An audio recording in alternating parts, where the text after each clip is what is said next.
Doctor अस्पताल में देव से बच्चे के बारे में बात करते हैं। अभी अभी बेबी के हार्ट की इको रिपोर्ट आई है। प्रीमेच्योर होने की वजह से इसके दिल में एक छेद है। उसकी वजह से जब बच्चा रोता है तो नीला पड़ जाता है। हमने ये रिपोर्ट सर्जन को भेजी है, ये देखने के लिए कि इसका इलाज इस हॉस्पिटल में हो सकता है कि नहीं। डॉक्टर साहब, बच्चा तो ठीक हो जाएगा ना? और हाँ, प्लीज़ अभी रत्ना को कुछ मत बताइएगा। वैसे भी प्री मैच्योर बच्चे की वजह से वह बहुत परेशान है। आप टेंशन मत लीजिए, हम रत्ना को बहुत ध्यान से बताएंगे। पर अभी कम से कम 2 महीने अस्पताल में रहना होगा, जब तक कि बेबी का वजन 2 किलोग्राम नहीं हो जाता।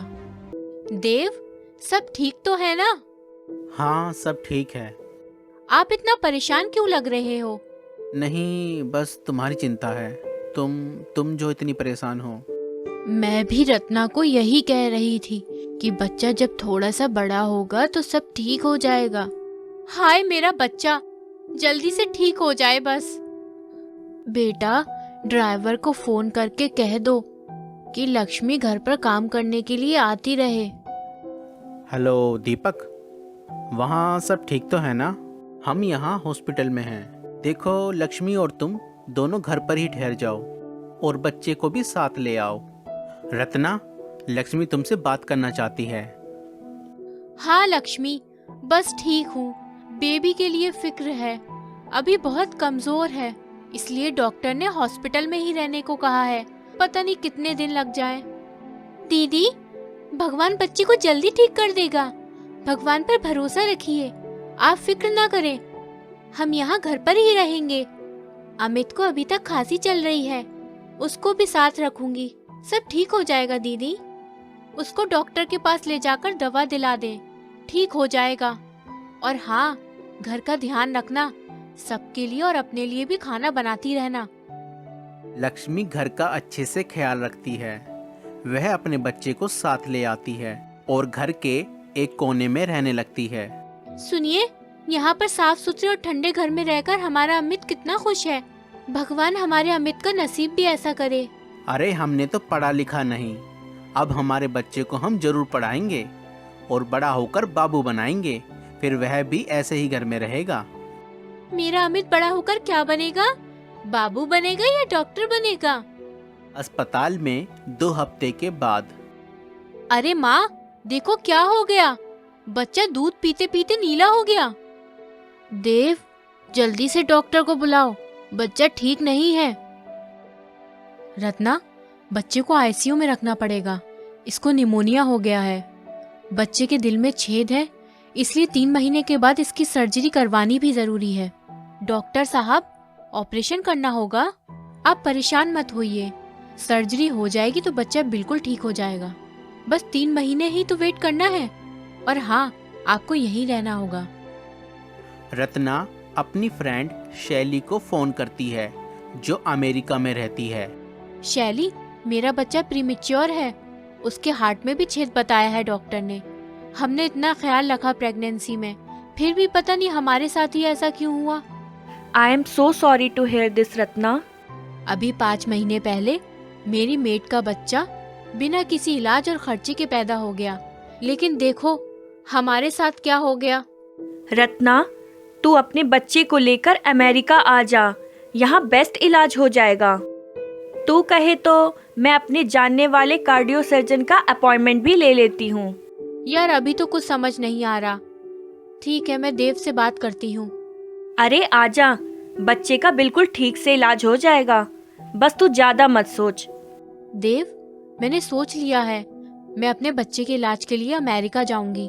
चाहे कितना भी खर्च हो जाए, मैं अपने बच्चे का इलाज अच्छे से अच्छा करवाऊंगी। तुम फिक्र क्यों करती हो? हम बच्चे का इलाज अच्छे से अच्छा कराएंगे और अगर अमेरिका जाना पड़ा तो वह भी करेंगे। 2 महीने बाद डॉक्टर देव और रत्ना को उनके बच्चे के बारे में बताते हैं। रत्ना का बेबी अब 2 किलो का हो गया है। आप लोग अब घर जा सकते हैं। 1 महीने बाद सर्जरी करवानी होगी। और हाँ, बच्चे का ध्यान रखिएगा, इसको इन्फेक्शन ना हो, और अगर कोई भी प्रॉब्लम हो तो मुझे लाकर दिखा देना। आओ दीदी, आपका और बेबी का बहुत स्वागत है। बधाई हो माँ जी। हाँ हाँ ठीक है लक्ष्मी, तू थोड़ा कम बोल। क्या हुआ माँ जी? आप लोग इतना उदास क्यों हो? माँ, मेरा बच्चा माँ। दीदी, सब ठीक तो है ना? लक्ष्मी, असल में जोरावर के दिल में कुछ तकलीफ है। इसके लिए 1 महीने के बाद उसका ऑपरेशन करवाना पड़ेगा। इन सब की वजह से रत्ना बहुत डिप्रेशन में आ गई है। क्या? भगवान मेरी रत्ना दीदी और उनके शहजादे जोरावर की रक्षा करे। हाँ लक्ष्मी, मेरी रत्ना को तो नजर लग गई है। बैठिए आप लोग, मैं आपके लिए पानी लेकर आती हूँ। खाना भी बिल्कुल तैयार है। दीपक, लक्ष्मी और तुमने हमारे घर का 2 महीने तक ख्याल रखा। हमें तो बिल्कुल होश ही नहीं था। अरे नहीं सर, ये तो हमारा फर्ज है। मुझसे तो रत्ना दीदी का ये दुख देखा ही नहीं जा रहा। देखो, मुझे तुम लोगों से एक विनती करनी है। बिल्कुल अपना समझ के कह रहा हूँ। असल में बात यह है कि हमारे बेटे जोरावर के दिल में छेद है और उसको जल्दी इन्फेक्शन होने का खतरा है। हाँ देव भैया, आप चिंता मत करिए, हम अपने बच्चे की तरह उसका ख्याल रखेंगे। देखो, रत्ना का हाल तो तुम लोगों ने देख ही लिया है। हाँ भैया, मुझसे तो उनका दुख देखा ही नहीं जा रहा। कितनी खुश रहने वाली थी मेरी दीदी। भगवान इनकी खुशी फिर से ले आए। असल में बात यह है कि बेबी को दूसरे बच्चों से दूर रखना होगा। मतलब क्या? अमित की वजह से? नहीं नहीं, मेरा मतलब ये नहीं था। उसको अमित से खांसी जुकाम लग सकता है। ठीक है, हम समझ गए। मतलब अमित को अब हम यहाँ ना लाएं। कोई बात नहीं सर। कोई बात नहीं, मैं वैसे भी थक जाती हूँ। कुछ दिन घर पर रेस्ट कर लूंगी और अमित की भी देखभाल हो जाएगी। उससे तो खेलने का टाइम ही नहीं मिलता। अरे नहीं लक्ष्मी, तुमको नहीं, बस बच्चे को घर पर छोड़कर आया करो। रत्ना की और बच्चे की दोनों की तबीयत खराब है और तुम्हारे बिना तो हमारा कोई नहीं है। वह तो ठीक है भैया, लेकिन फिर बच्चे को कौन देखेगा? क्यों दीपक, तुम्हारी माँ नहीं रहती तुम्हारे साथ? नहीं सर, वो तो गांव में खेती बाड़ी की देखभाल करती है। और लक्ष्मी तुम्हारी माँ, वह तो यहाँ पास में ही रहती है ना, उसके पास छोड़ देना। माँ की तबीयत ठीक नहीं रहती। वह तो। अरे सर, आप चिंता मत कीजिए। आप लोग मुश्किल में हैं, हम समझते हैं। भैया, मैं सोच कर बताती हूँ। देखो, वैसे भी कुछ महीने की बात है। एक बार जोरावर का ऑपरेशन हो जाए तो वह भी अमित की तरह बड़ा होने लगेगा। फिर हमारे बच्चे तो साथ साथ में ही खेलेंगे। जी सर, मैं लक्ष्मी को समझा लूँगा। माँ है ना, अपने बच्चे की चिंता करती है, रत्ना मैडम की तरह। घर पर लक्ष्मी और दीपक एक दूसरे से बात करते हैं। विशाल उस घर में कितना खुश था। अब यहाँ उसको फिर से धूल मिट्टी और बीमारी और गर्मी की मुसीबत झेलनी पड़ेगी। देख लक्ष्मी, अभी सर और दीदी मुश्किल में हैं। हम उनका साथ देंगे तो भगवान हमारी भी सुनेगा। हमारी नहीं तो कम से कम हमारे बच्चे की तो सुनेगा। फिर भैया से कहो हमारे घर का चबूतरा पक्का करवा दे। ठीक है, और मैं घर में पंखा भी लगवा लेता हूँ। बच्चे के लिए ही तो हम सब कुछ कर रहे हैं। ऐसा करता हूँ, मैं माँ को बुलवा लेता हूँ गांव से। थोड़े दिनों की ही तो बात है। सर और दीदी की मुसीबत में हमको काम आना चाहिए। ठीक है, फिर सासू अम्मा को बुलवा लो, कुछ तो अमित का ध्यान हो जाएगा। कुछ दिन के बाद दीपक की माँ उनके घर आती है। पाए लागू माँ जी।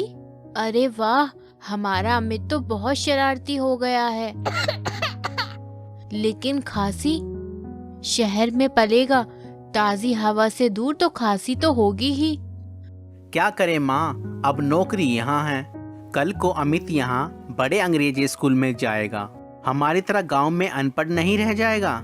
अरे बेटा, वैसे तो गांव में भी स्कूल है, लेकिन ऐसे अंग्रेजी स्कूल नहीं है जैसे यहाँ शहर में है। माँ जी, गांव में सब ठीक है ना? हाँ, सब ठीक है। इस वक्त सरसों की कटाई का समय था, पर दीपक ने मुझे यहाँ बुलवा लिया। अरे माँ, तू अपने पोते को देखने नहीं आती क्या? अगले दिन देव दीपक से अपने घर पर बात करता है। दीपक, माँ पहुँच गई? जी सर, अभी उनको रेलवे स्टेशन से लेकर आया हूँ। तुम्हारा और लक्ष्मी का बहुत बहुत शुक्रिया। हमारे इस समय में तुम लोगों ने हमारा फैमिली की तरह साथ दिया। बस एक रिक्वेस्ट है सर, कुछ एडवांस दे दीजिए। हम अपने घर का आंगन और ज़मीन पक्का करा लें ताकि अमित को मुश्किल ना हो। वह क्या है ना कि वह मिट्टी में बीमार पड़ जाता है। दीपक, मेरा तुमसे वादा है, एक बार बच्चे का ऑपरेशन हो जाए फिर मैं खुद तुम्हारा घर पक्का करवा दूंगा। उधार नहीं, अपने भतीजे के लिए करूंगा मैं। तुमको तो पता है अभी बच्चे का ऑपरेशन होना है, हार्ट की सर्जरी है, पता नहीं कितना खर्चा हो जाए। हो सकता है अमेरिका लेकर जाना पड़े। ठीक है सर, जैसा आप ठीक समझे। लक्ष्मी को तो बस अमित की चिंता रहती है, वह भी माँ है ना, रत्ना मैडम की तरह। क्या आप समझते हैं देव को दीपक के बच्चे के लिए चबूतरा पक्का करने की रिक्वेस्ट को पूरा करना चाहिए था। जिस तरह दीपक और लक्ष्मी ने देव और रत्ना के बच्चे का ध्यान रखा, उसी तरह से उन्हें भी अमित की ज़रूरतों का ध्यान रखना चाहिए था। अक्सर हम उम्मीद रखते हैं कि लोग बुरे वक्त में हमारा साथ दें, लेकिन हम भूल जाते हैं हमें भी दूसरे के बुरे वक्त में उनका साथ देना चाहिए। अमीर हो या गरीब, सभी माँ बाप अपने बच्चे के लिए अच्छा ही चाहते हैं।